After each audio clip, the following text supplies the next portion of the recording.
All right, let's get right into it. If you have exams on the horizon, then you already know coordination compounds is a huge chapter.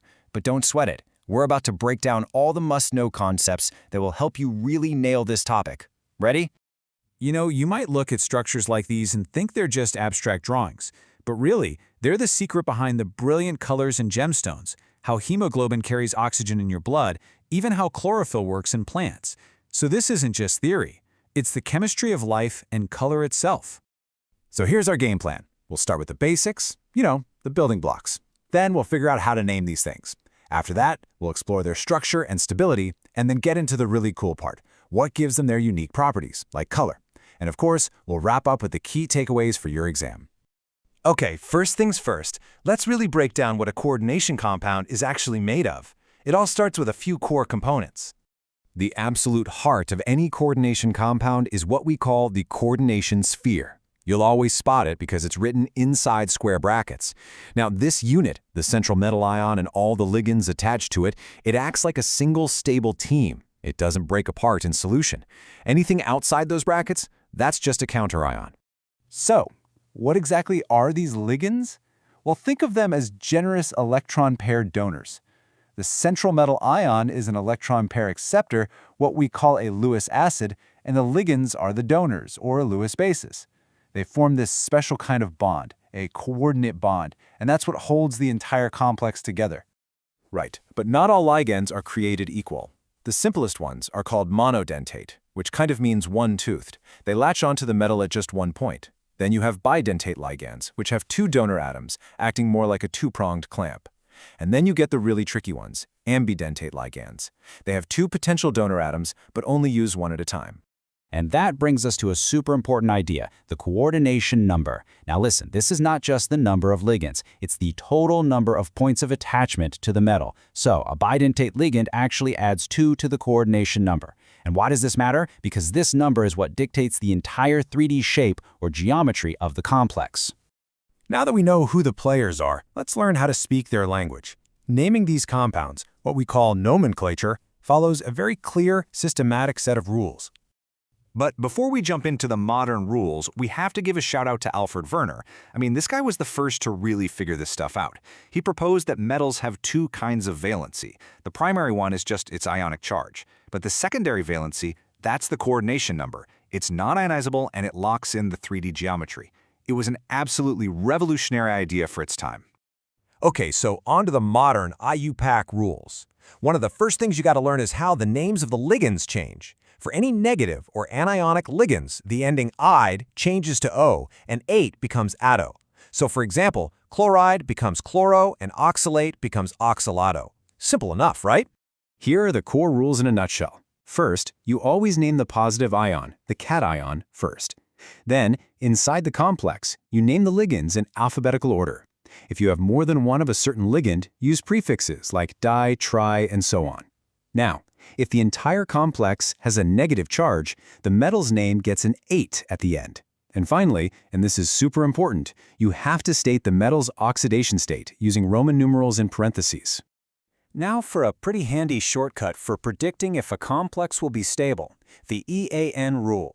It basically says that complexes are most stable when the central metal ends up with the same total number of electrons as the next noble gas. And you just use this formula. The metal's atomic number minus the electrons it lost to become an ion, plus the electrons donated by all the ligands.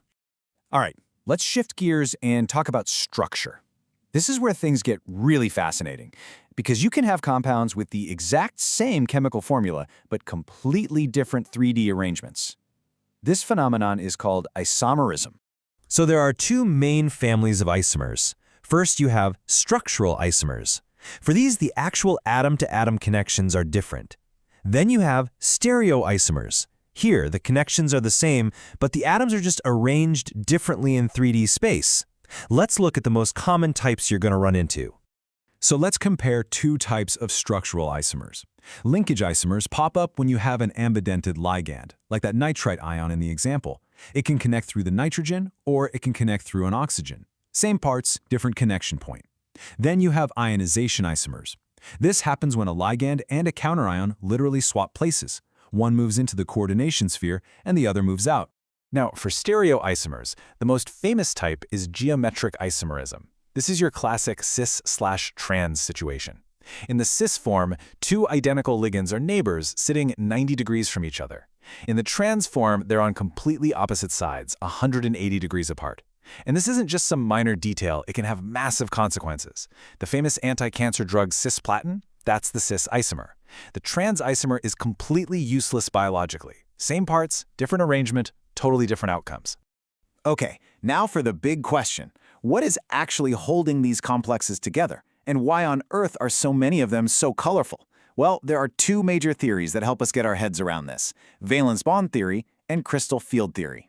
Valence bond theory, or VBT, really focuses on the hybridization of the metal's orbitals to predict the complex's shape and magnetic properties. Crystal field theory, CFT, takes a totally different angle. It imagines the ligands as just simple point charges that mess with the energy levels of the metal's d orbitals, and that effect is the key to understanding why they have color.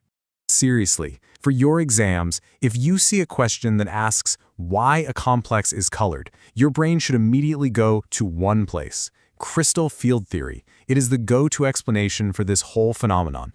So, how does it work? Well, imagine the 5 d orbitals of a metal ion, just hanging out all at the same energy level. But as the ligands get closer in an octahedral shape, they start to repel the electrons in those orbitals. The orbitals that point directly at the incoming ligands get repelled more, so their energy goes up. That's the EG set.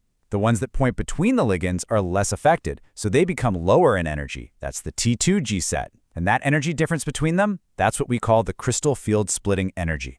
And the size of this energy gap, it changes everything.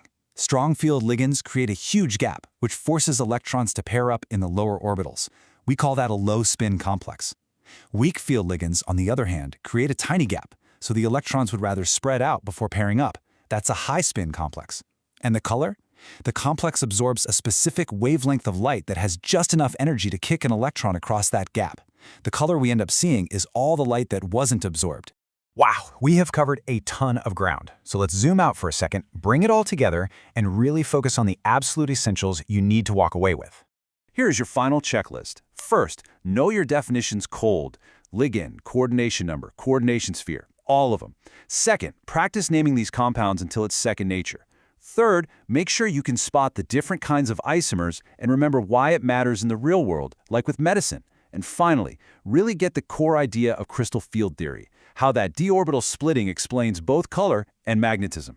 So we end up right back where we started. From the deep red of a ruby to the vital work of iron in our blood, it's all about coordination chemistry. It really makes you wonder, doesn't it? If this one class of compounds is responsible for so much, what other incredible secrets are they just waiting for us to uncover?